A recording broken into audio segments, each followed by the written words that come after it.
विष्णु गुरुर्देवो महेश्वरा गुरुर्साक्षात् परब्रह्म तस्मै श्री गुरुवे नमः।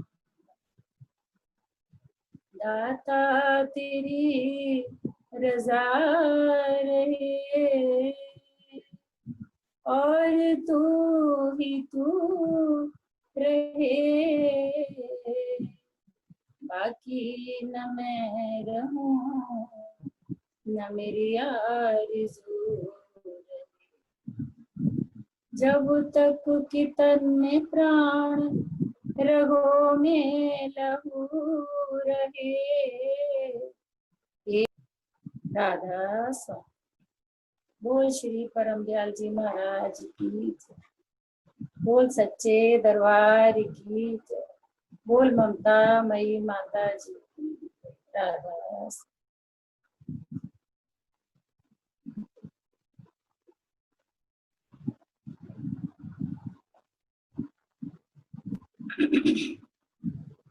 आदि अंत के मरम को है सत्संग में पाया। आदि अंत के मरम को है सत्संग में पाया। खुली आँख तब तत्व पद, खुली आँख तब तत्व पद दृष्टि में है आया।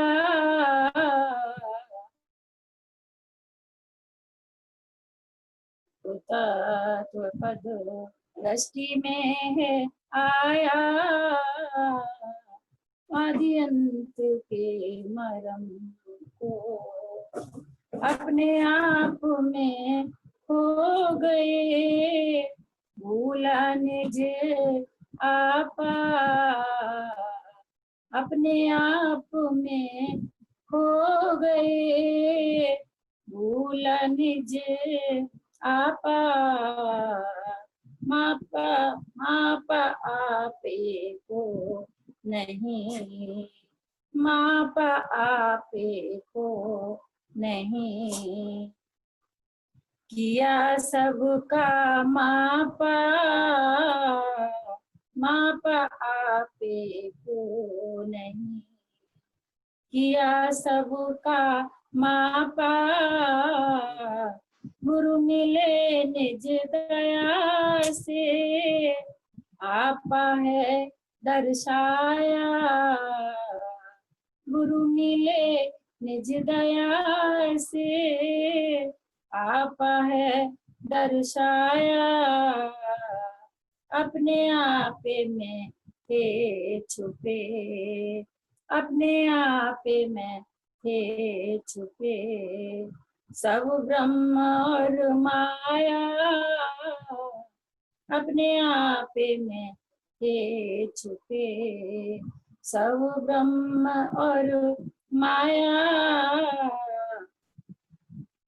अपने आप का ज्ञान नहीं, औरों को है जाना। अपने आप का ज्ञान नहीं, औरों के है जाना। सब विधि जान अनजान था, सब विधि जान अनजान था। बिन गुरु के ज्ञाना, सब विधि जान अनजान था। बिन गुरु के ज्ञाना, आप में गुरु ज्ञान था। गुरु आप है लखाया। अपने आप का ज्ञान नहीं, औरों को है जाना। सब विधि जान अनजान था। बिन गुरु के ज्ञाना, आदि अंत के मरम को आप में गुरु ज्ञान था। गुरु है आप लखाया, आप में गुरु ज्ञान था।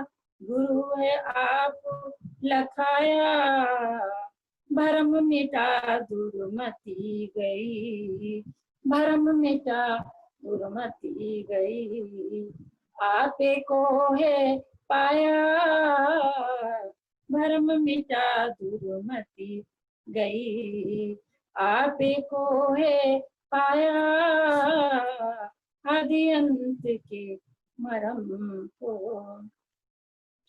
आप में आप था, आप के ही भीतर। आप में आप था, आप के ही भीतर। आप मिला निज घट मिला, आप मिला निज घट मिला।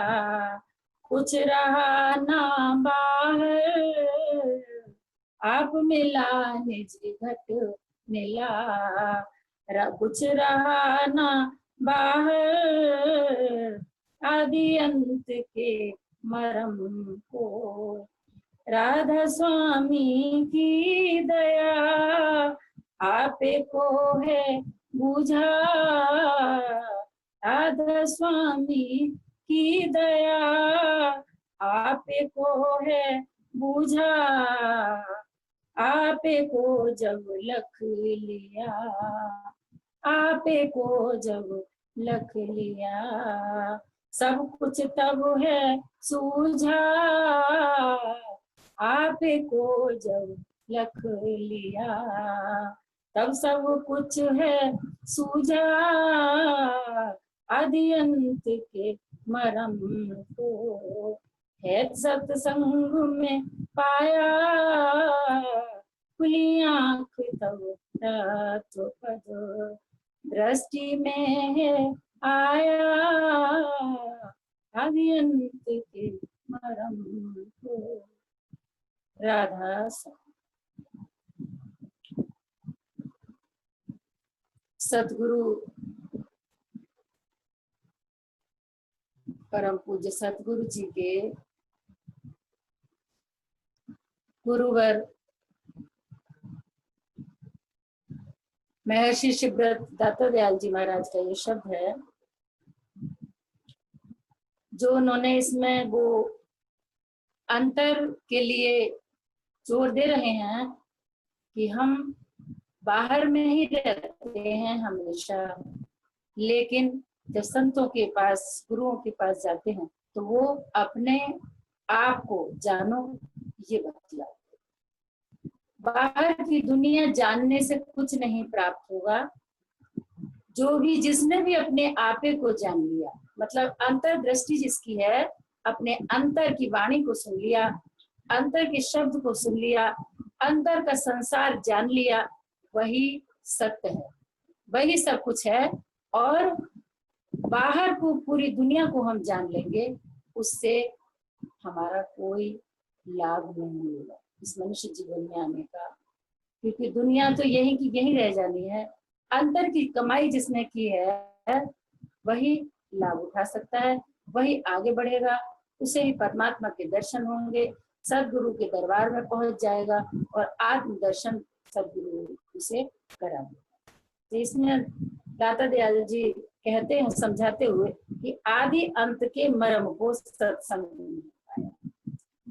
सदगुरु के पास जाकर क्या मिलता है? सदगुरु के पास जाकर हम अपने अंतर का भेद जानते हैं। मर्म कहते हैं भेद। अंत अपने जो हमारे अंतर जो दृष्टि करता है, अंतर में ध्यान लगाता है, जो सदगुरु तरीका बताते हैं हमें अंतर में ध्यान साधना करने का, तो उसका मर्म, उसका भेद, उसका रहस्य सदगुरु बतलाते हैं। और जो भी सदगुरु के दरबार में जाता है उसको आत्म दर्शन कराते हैं।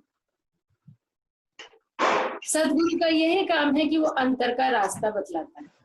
पहले वो बाहर की दुनिया बनाता है शिष्य की, पहले उसका संसार बनाता है, उसके बाद उसे अंतर के मार्ग पर चलाता है। जो सद्गुरु अंतर का रास्ता नहीं दिखाता, अंतर जाने के लिए प्रेरित नहीं करता, उसका ज्ञान नहीं देता, वो गुरु गुरु नहीं है। जो भी अगर अमली जीवन जिसका है गुरु का, वो यही बतलाता है कि अंतर का मार्ग पकड़ो। बाहर में सुख नहीं है, अगर सुख और शांति है तो हमारे अंतर में। जो जितना चलता है अंतर अंतर में, अंतर की यात्रा करता है, वो उतना ही शांत होता चला जाता है। जिसने अंतर दृष्टि कर ली वो अधिक बोलता बात करता भी नहीं, क्योंकि उसको अंतर में ही आनंद आता है। तो इसमें दाता दयाल जी कहते हैं कि आदि अंत के मर्म को, आदि जहां से प्रारंभ होता है और अंत जहां प्राणी का अंत होता है, आदि अंत का जो मर्म है, भेद है, उसे हम सत्संग में प्राप्त करते हैं। सदगुरु से सत्संग में प्राप्त करवा देता है। सत्संग का क्या लाभ है कि सत्संग में आने जाने से, उसको सत्संग सुनने से उसको जीवन का और दुनिया का तो ज्ञान होता ही है, साथ साथ उसे मनुष्य के वास्तविकता का भी ज्ञान हो जाता है। कहाँ से उसका प्रारंभ होता है और कहाँ से कैसे उसका अंत होता है, बीच का भी ज्ञान करा देता है कि वो किस प्रकार के कर्म करेगा तो उसका अंत कैसा होगा, और कर्म अगर उसके अच्छे होंगे तो उसका आदि भी अच्छा होगा, मध्य भी अच्छा जाएगा, दुनिया भी अच्छी जाएगी उसकी, और अंत भी उसका बहुत सुंदर होगा। परमात्मा सदगुरु अपनी गोद में ऐसे भक्त को तुरंत ही दौड़ कर लेता है, सारे काम छोड़। तो परमात्मा का आत्म दर्शन मिलता है उसको। और आंख कहाँ पर खुली? सत्संग में आकर। आंख खुलने का मतलब है हमने अंतर्दृष्टि करके भेद को जान लिया, रहस्य को जान लिया। सदगुरु ने हमें रहस्य की जानकारी करवा दी, तब उसने अपने ज्ञान से हमारी अंतर्दृष्टि खोल दी। सारे तत्वपद जो भी वास्तविकता थी जीवन की, मनुष्य जीवन की, इस दुनिया की, संसार की, वो सब सदगुरु ने हमें ज्ञान के द्वारा प्राप्त करा दी। और सब कुछ हमने इसी दृष्टि से देख लिया। बाहर की आंख से बाहर की दुनिया देख ली, और अंतर की दृष्टि से सदगुरु ने हमें अंतर की यात्रा करा दी, अंतर की सैर करा दी। और फिर क्या हुआ? जब उस यात्रा में, उसमें सैर में खो गए, तो अपने आप में खो गए, अपने आप में खो गए, भूला निज आपा। और इतने खो गए अपने आप में जब हम साधना करते हैं, और जो अंतर में जाते हैं, जिनकी साधना अंतर में होती है, उनको ये अनुभव है कि एक समय, एक दशा ऐसी हो जाती है, उसे अपना भी भान नहीं रहता, अपना भी ज्ञान नहीं रहता कि मैं भी कुछ हूं। वो अपने आप में खो जाता है। कैसे? जिस प्रकार से कागज की पुड़िया में नमक बांधकर और एक पानी में डाल दिया जाए, और थोड़ी देर के बाद उसको ढूंढा जाए कि वो पुड़िया हमने डाली थी उससे निकाल जाए, क्या हम उस पुड़िया को प्राप्त कर सकते हैं, ले सकते हैं उसमें? नहीं, क्योंकि वो नमक और कागज दोनों पानी में ही घुल जाएगा। इसी प्रकार से हमारा अस्तित्व परमात्मा के अंदर विलीन हो जाता है। वो सदगुरु हमें ज्ञान करा देता है, और परमात्मा दर्शन करा के और पूरा वास्तविकता का ज्ञान करा देता है। तो हम परमात्मा दर्शन में, सदगुरु दर्शन में, अपने आप के दर्शन में वास्तविकता क्या है, असलियत क्या है कि हमारा जो अंतर है वो परमात्मा का दर्शन है। जो जितने अंतर को चलते चले जाएंगे, जब हम अपने आप को भूल जाते हैं, जब हमारा मन नहीं रहता, नमक की पुड़िया की तरीके से मन हो जाता है कि हमारे मन को कुछ भी बोध नहीं होता, तो हमें परमात्मा दर्शन होते हैं। और जब मन नहीं रहता हमारा, तो तभी हम उसके दर्शन कर सकते हैं, जब अपने आप को भूल जाते हैं। माँ पापे को नहीं किया सबका मापा। और ये सदगुरु तो ये करवाता है, लेकिन दुनिया में क्या करते हैं हम? दुनिया वाले हमें क्या करते हैं, क्या करवाते हैं हम? दुनिया वाले, दुनिया में अगर हम रहेंगे, सदगुरु का सत्संग नहीं प्राप्त करेंगे, सदगुरु के दरबार में नहीं जाएंगे, तो वो क्या करेंगे हम दुनिया में रहकर? मापा अपने को नहीं, हमने अपने आपे का ज्ञान नहीं किया, हमें अपना ज्ञान नहीं हुआ। किसका ज्ञान हुआ? किसका ज्ञान हुआ? आपा दर्शाया, अपने आप में खो गए, भूला निज आपा, मापा आपे को नहीं, अपने आप को नहीं जाना, अपने आप को नहीं तोला, और सबका किया मापा सबको तोल रहे हैं। कैसे? उसके अंदर क्या बुराई है, उसके अंदर क्या बात है, उसके अंदर अच्छी क्या है, बुरी क्या है, चित्त नहीं देखते, बुरी ज्यादा देखते हैं। तो उसके अंदर क्या बुराइयां हैं, उसके अंदर क्या बुराइयां हैं, उसने क्या किया, उसने क्या किया, सारी दुनिया का हम नाप तोल करते रहते हैं। कभी अंतर्दृष्टि अपने आप में नहीं जाती कि हम अपने आप को भी जाने कि हम में क्या गुण है और क्या दोष है। यदि अपने गुण दोषों को देखने लगे तो हम अपने आप को पहचान लेंगे और अपना सुधार कर लेंगे। और गुरु दरबार में आके, गुरु के सत्संग में आकर यही ज्ञान होता है कि अपने आप को देखो, अपने आप को देखो और अपनी बुराइयों को निकालो, गिन गिन कर, चुन चुन कर, एक एक बुराई को निकालो और उसमें दुर्गुणों को निकालकर गुणों को ग्रहण करो। सतगुरु से ये प्रार्थना करो कि मेरे अंदर दुर्गुणों का निर्विकार हो जाए।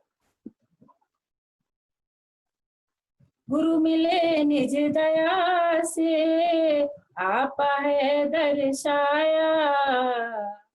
और सतगुरु जी कहते हैं कि जब गुरु मिल गए तो उन्होंने अपनी दया से हम मुझे अपना आपा दिखा दिया, अपने आपे का दर्शन करा दिया। अपने आपे में क्या है? अपने गुण दोष निकाले, अपने आप को साधा, एक मत किया, एक दृष्टि की, एकाग्र चित्त किया अपने आप को। जब एकाग्र चित्त किया तो अपने आपे में को लख लिया, अपने आपे को लख लिया, यानी स्वयं को जान लिया कि क्या कमी है मेरे अंदर, वो दूर करनी है। दूसरे को की कमियां दूर करके मेरा काम नहीं बनना। यदि मैं अपनी कमी दूर करूंगी तो भी मेरा सुधार होगा, तभी मैं दुनिया में कुछ प्राप्त कर पाऊंगी। दुनिया भी मिलेगी सदगुरु की कृपा से और परमात्मा भी मिलेगा, दोनों मिल जाएंगे। तो जो गुरु ने अपनी दया से आपा दर्शाया, अपने आप का मुझे दर्शन करा दिया, अपने आप में छुपे सब ब्रह्म और माया। सब कहते हैं हमारे अंदर ही ब्रह्म और माया है। माया क्या है?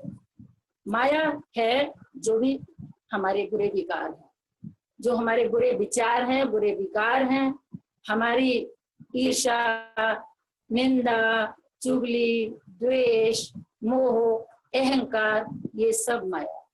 क्योंकि माया बैठी हुई है जहां पर गुरु का भक्त चलता है सही मार्ग पर, तो वहां पर कहते हैं कि 10 द्वारे का जीरा और माया बैठी है हर द्वार पर। वो सोचती है कि इस जीव को अंदर नहीं जाने देना है, इसको गुरु का ज्ञान प्राप्त ना हो जाए पूरा। और अंदर कौन जाता है? जिसके बहुत अच्छे कर्म होते हैं और जिस पर गुरु कृपा होती है। गुरु कृपा जिस पर हो जाती है वही भीतर अंदर उसकी एंट्री होती है और गुरु एक इशारे से उसको अंतर में का सारा लखा देते हैं, सब दर्शन करा देते हैं।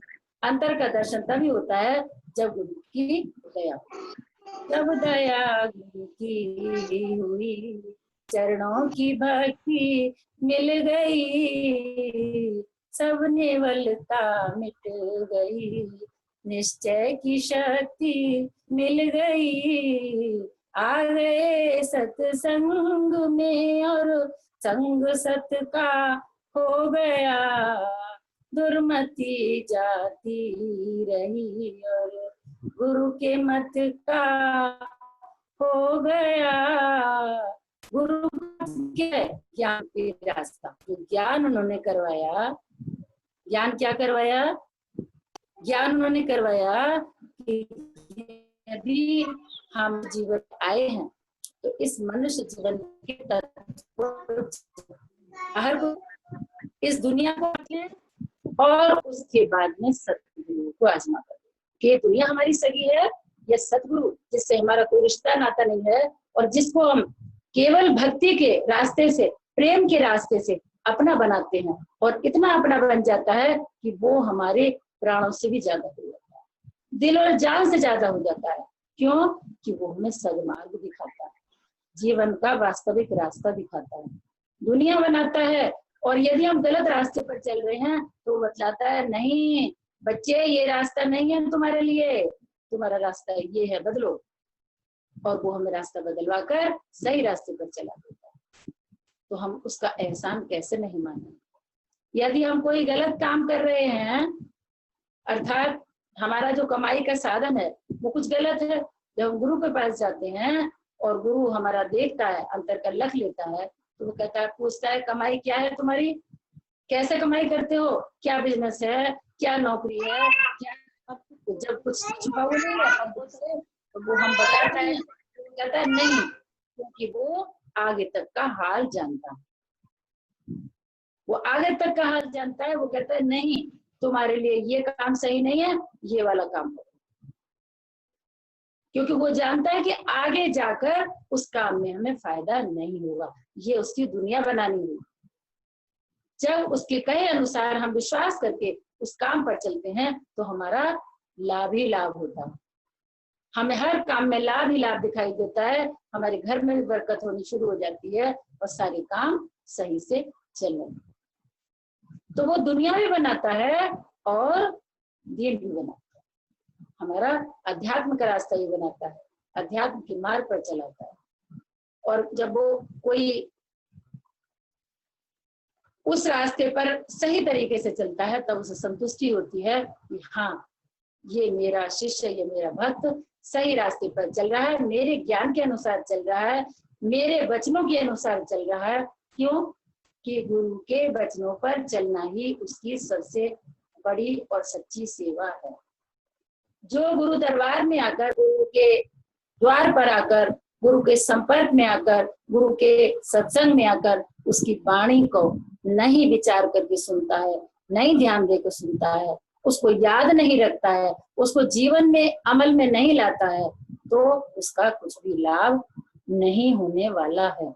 इसलिए संत यही कहते हैं कि जो भी सत्संग में सुनते हो उसका चिंतन मनन करो और जीवन में अपने अमल में लाओ, प्रैक्टिकल में लाओ। जब प्रैक्टिकल पर चलोगे तो जीवन सुखी हो जाएगा। इसीलिए गुरु यही कहते हैं, सदगुरु यही ज्ञान देते हैं कि चाहे कोई संत हो, चाहे कोई गुरु हो, चाहे कोई सदगुरु हो, चाहे कोई पीर पैगंबर हो, सबको सत्संग हमेशा सुनते रहना चाहिए। क्यों? ये जो जीवन है मनुष्य का, ये परमात्मा ने ऐसा बनाया है कि इसको जल्दी ही हम भूल जाते हैं। इसलिए उसका चिंतन मनन करते रहना है। तो कैसे करेंगे? जब हमें सत्संग प्राप्त होगा, जब सत्संग में जाएंगे, उस वाणी को लगातार बार बार रिपीट होती रहेगी, वो उसको सुनते रहेंगे, बार बार सुनेंगे, बार बार सुनेंगे, उन बातों को याद करेंगे, उस संपर्क में रहेंगे, तो क्या होगा कि हमें वो बातें धीरे धीरे करके कंठस्थ हो जाएंगी। और जब कंठस्थ हो जाएंगी तो हम उनको चिंतन मनन विचार हमारे दिल में वही चलता रहेगा। गुरु ने, सदगुरु ने ये कहा था, सत्संग में गुरु जी ने ये बतलाया था, सत्संग में ये बतलाया था, अब के जाएंगे तो अब क्या बात सुननी है। तो इस तरीके से हम उन बातों को याद रखते हैं। और जहां हमारा तार टूट जाता है सत्संग का, तो हमें याद नहीं रहता। जिस प्रकार से किसी भी परिवार का कोई भी वरिष्ठ व्यक्ति या कोई भी प्रिय व्यक्ति परिवार से चला जाता है, मृत्यु को प्राप्त हो जाता है, उसके बाद में धीरे धीरे करके 10-12 दिन 13 दिन तक तो बहुत पूरा परिवार रोता है, उसको याद करता है। लेकिन हर दिन धीरे धीरे धीरे करके क्या होता है कि वो धीरे धीरे करके सब उसको भूल जाते हैं। इसी प्रकार से जो भी बात होती है, जो भी वाणी है, वो हम धीरे धीरे करके भूल जाते हैं। इसलिए हमें बार बार सत्संग का सुनना अति आवश्यक होता है, क्योंकि सत्संग सत्य का संग, जहां सत्य का संग किया जाता है वहां पर सच्ची बात बतलाई जाए। सच्ची बात कौन सी है? जो इस जीवन के काम में आने योग्य होती है, जिससे हमारा जीवन सुखी होता है, हमारा संसार सुखमय होता है और हम हमेशा खुशहाल रहते हैं। वो ज्ञान सत्संग में हमें बतलाया जाता है। और वो कब हम प्राप्त कर सकते हैं? जब सतगुरु के दरबार में जाकर उसकी वाणी पर चलेंगे और आपे को पहचान लेंगे, अपने आपे को पहचान लेंगे, अंतर का दर्शन हो जाएगा। तब गुरु मिले निज दया से, आपा है दर्शाया, अपने आपे में थे छुपे सब ब्रह्म और माया।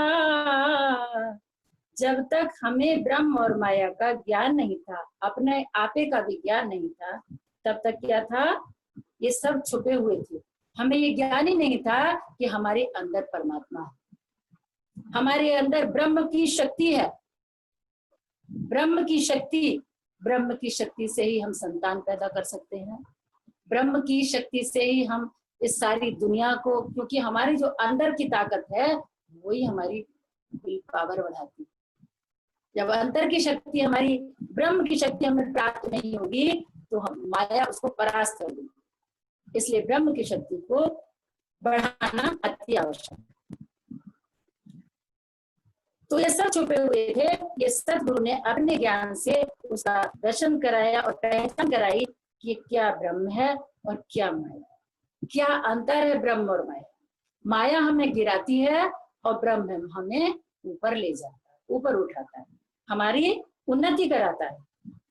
अपने आप का ज्ञान नहीं औरों को है जाना। अपने आप का तो हम ज्ञान नहीं करना चाहते, लेकिन दूसरों को, दुनिया को जानना चाहते। यदि कोई पड़ोस में हमारे किसी ने नया मकान बनाया या कोई पड़ोसी नया किराएदार आया तो हम सब जानकारी करेंगे, भाई कौन लोग हैं, कौन आए हैं, कितने मेंबर हैं उनके घर में, कितने बच्चे हैं उनके, कितने लोग रहते हैं, क्या काम है, पूरी जानकारी करते हैं ना हम लोग। तो हम दुनिया की जानकारी करने में बहुत निपुण हैं और हमें सारी बातें आती हैं कि उसकी जानकारी हमें किस प्रकार से करनी है। तो यही कहते हैं कि अपने आप का तो ज्ञान नहीं है, लेकिन औरों का ज्ञान करने की बहुत अच्छी बुद्धि है। सब विधि जान अनजान था, बिन गुरु के ज्ञाना। और हर प्रकार से अनजान था, किसी बात का कुछ भी ज्ञान नहीं था, अपने आप को तो जानता ही नहीं था, औरों को जानता था। जब गुरु ने ज्ञान दिया तो अपने आप को तो जान गया, जब अपने आप का ज्ञान हुआ तो सबका ज्ञान हो गया। उसने अपना भी ज्ञान करा दिया। क्यों? कि वो गुरु सबसे पहले हमें अपने जब अंतर में चलाता है तो हमें सब ज्ञान होता चला जाता है, अंतर्दृष्टि खुलती चली जाती है हमारी और हम उसको पहचानते चले जाते हैं। हमें सच की और झूठ की परख हो जाती है, पहचान हो जाती है कि सत्य क्या है और असत्य क्या है। आप में गुरु ज्ञान था, गुरु आप है लखाया। और जब हम अपने आप को पहचानते हैं, अपने आप का ज्ञान सदगुरु हमें कराता है, जब अपने आप को जान गए, क्या जान गए? अपने आप को क्या जान गए कि हमें क्या करना था और हम क्या कर रहे हैं। हम करना क्या था, क्या क्या गुण हमारे अंदर होने चाहिए, क्या क्या आते हमारे अंदर होने चाहिए, क्या कार्य हमें करने हैं, क्या कर्म करने हैं, क्या कर्म हमें नहीं करने हैं। जो नहीं करने हैं वो हम कर रहे हैं और जो करने हैं वो नहीं कर रहे हैं। झूठी दुनिया में पड़े हुए हैं, सतगुरु के ज्ञान को समझ नहीं रहे हैं, उसको ज्ञान को समझने की कोशिश ही नहीं करते हैं। इस दुनिया में फंसे हुए हैं। अपने आप का ये ज्ञान नहीं है कि एक दिन इस संसार से हमें कूच कर लेना। हम दुनिया में रात दिन देख रहे हैं, 24 घंटे हमारे नजर में आता है कि कितने लोग जवान भी जा रहे हैं, बच्चे भी जा रहे हैं, बड़े भी जा रहे हैं, बुजुर्ग भी जा रहे हैं, लेकिन हमें ये कभी भी हमारी समझ में नहीं आता कि एक दिन हमें भी जाना, ये कोई नहीं जानता। और इसको ही महाराज जी कहा करते थे कि जो भी अपनी मौत को सामने रखता है वो हर बड़े बुरे कर्म से बच जाता है, वो बुरा कर्म कर ही नहीं सकता। क्यों? कि उसके सामने हर समय मौत दिखाई देती है, और मौत तो कोई गाली तो है नहीं मौत का नाम, मौत तो कटु सत्य है इस जीवन का। तो जब सत्य है तो सत्य बात को हम नकारते क्यों हैं, हमें मौत का नाम बुरा क्यों लगता है? तो महाराज जी कहते हैं कि जो भी अपनी मौत को सामने रख के कर्म करता है वो गलत काम से बच जाता है, वो गलत काम नहीं कर सकता, क्योंकि उसको पता है कि एक दिन सत्य से सामना होना ही है, और वहां पर पूछा जाएगा कि क्या कर्म किए तुमने, तब हम क्या बताएंगे कि तुम्हें ये नहीं पता था कि एक दिन मेरे पास आना है और तुम्हें मृत्यु को भी प्राप्त होना है। ये हम भूल जाते हैं। हम ये समझते हैं कि ये दुनिया हमें रह रहे हैं, हम परिवार, ये हमारा सत्य है, हमेशा हमारे साथ रहेगा, जो हमारी कमाई हो रही है वो हमेशा ऐसे ही आती रहेगी, जो हमारे बच्चे हैं वो हमेशा ऐसे ही रहेंगे। जब उनकी पढ़ाई लिखाई करके बाहर चले जाते हैं, ब्याह शादियां हो जाती हैं, तो हम भूल जाते हैं, अरे हम तो ये सोच रहे थे कि यही रहेंगे, ये तो हम तो फिर से अकेले रह गए। तब हमें कुछ ज्ञान आता है, तब हमें कुछ समझ आती है, अरे हम तो सोच रहे थे कि बच्चे ऐसे ही रहेंगे हमारे पास, हम तो अकेले रह गए, कोई भी नहीं है हमारे पास। जीते जी पहले ही समय से अगर ये बात हमारी समझ में आ जाए कि हम अकेले हैं, मनुष्य सबसे पहले अकेला आता है। एक जीव पैदा होता है, उसको बच्चा बड़ा होता है, पढ़ाई लिखाई जो भी दुनियादारी के कर्म है वो सब पूरे करके, माता पिता की ड्यूटी है वो पूरी करके ब्याह शादी करते हैं। जब शादियां हो जाती हैं तो वो अपने परिवार में फिर से जो हमने किया था वही बच्चों को गृहस्थी बसानी है आगे। अब वो हमसे तो अलग हो गए, उनकी गृहस्थी परिवार अलग बस गया। जब उनका परिवार अलग बस गया तो हम क्या अब उनके परिवार में थोड़ी शामिल हैं? अब हमें इस बात का दुख होता है कि जब बेटे की शादी हुई है, बेटी की शादी हुई है, तो वो हमारे पास क्यों नहीं आती जी, बार बार मिलने आए हो, और वो अपने परिवार को नहीं चलाएगी क्या? बेटे की शादी हुई है तो बहू हमारे सारे काम करती रहे, उसको भी अपना परिवार बढ़ाना, उसे भी अपनी ड्यूटी पूरी करनी है। तो अपने आप को ये मान लेना चाहिए कि हमारी ड्यूटी पूरी हो गई, अब हमें अपना देखना है। परिवार में रहकर भी अपने आप को अकेला ही महसूस अगर करके चलोगे, केवल अपनी ड्यूटी पूरी करनी है, सारे कर्तव्य निभाने हैं सबके साथ जितने भी परिवार में व्यक्ति हैं, और वो कर्तव्य निभाते हुए अपने सारे निर्वाह को पूरा करते हुए परमात्मा की शरण में सदगुरु के वचनों के अनुसार पहुंच जाए। लेकिन हम बूढ़े हो जाते हैं, 60-70 साल के भी हो जाते हैं, लेकिन हमारा गृहस्थी से, परिवार से मोह नहीं छूटता, मोह नहीं छूटता, और हमारा दिमाग चलता ही रहता है, अब तू ये कर ले, अब तू ये कर ले, अब तू ये कर ले, इसी बात में हम अपना दिमाग चलाते रहते हैं जब हमारा दिमाग खाली ही नहीं है। परम आदरणीय माता जी कहा करती थी कि तुम लोग सत्संग में आते हो, और सत्संग में आकर के अगर तुम्हारे अंदर जो पात्र है वो खाली नहीं है तो तुम्हारे सत्संग में आने का कोई भी लाभ नहीं है। तुम्हारा सुना और ना सुना एक बराबर है, एक समान। बैठे सत्संग में हो लेकिन दिमाग तुम्हारा दूसरी जगह चला। तो इसलिए हमेशा हमें वर्तमान में रहना चाहिए। वर्तमान में अर्थात जो भी हमारे सामने चल रहा है, जो काम हम इस टाइम कर रहे हैं, उसमें पूरा मन लगाकर, पूरे मनोवेग से उस काम को करना चाहिए। सारी शरीर की शक्ति वर्तमान के उस समय के काम में लगा देनी चाहिए। इस प्रकार से जैसे हम की भोजन कर रहे हैं, खाना खा रहे हैं, खाने के एक एक गस्से पर हमारा ध्यान होना चाहिए। हमने एक एक गस्सा खाया, मुंह में दिया, मुंह चलाया, अंदर गया, कहाँ कैसे जा रहा है, कैसे खा रहे हैं, एक एक गस्से पे हमारा ध्यान होना चाहिए। उसी प्रकार से जो भी काम हम इस समय कर रहे हैं, जो हमारे सामने है, उसको हमें पूर्ण रूपेण सही तरीके से करना चाहिए। अब क्या होता है कि हमने चारों तरफ की एक गठरी बांध रखी है, चारों तरफ से हमने कौली भर रखी है कि हम ये भी कर लें, ये भी कर लें, ये भी कर लें, ये भी कर लें। पता लगा कि कोई भी एक भी काम, 4 काम किए हमने, मन साधा हुआ है कि हम 4 काम करेंगे, पता लगा कि चारों में से एक काम भी सही नहीं, क्योंकि दिमाग तो एक इतना है, उस दिमाग को अगर चारों तरफ काम में चलाओगे तो क्या होगा, काम एक भी सही नहीं। एक काम को पूरे मन से उसमें ध्यान लगाकर यदि हम काम करते हैं तो वो काम अति सुंदर होगा, बहुत सुंदर होगा वो काम। तो इसलिए जब हम ज्यादा अपने मन को, दिमाग को चलाते हैं, मन जिनका चंचल होता है उनका मन कहीं भी नहीं है, वो कहीं बैठे होंगे, कहीं की बात दिमाग में आए। महाराज जी कहा करते थे यदि तुम सत्संग में आके दिमाग कहीं और चल रहा है तो सत्संग में नहीं हो, तो सत्संग क्या पल्ले पड़ेगा तुम्हारे।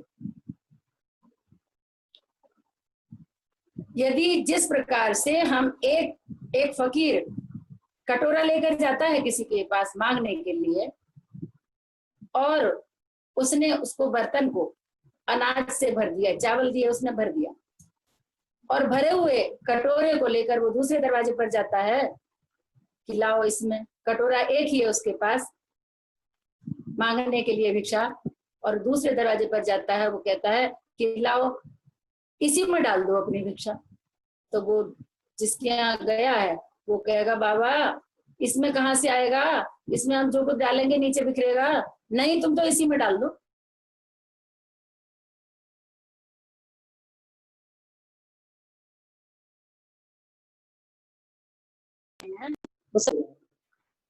तो ये हम अपने मन से सोच कर करते हैं, क्योंकि हमारा मन चंचल है, एक समय में एक ही काम होगा।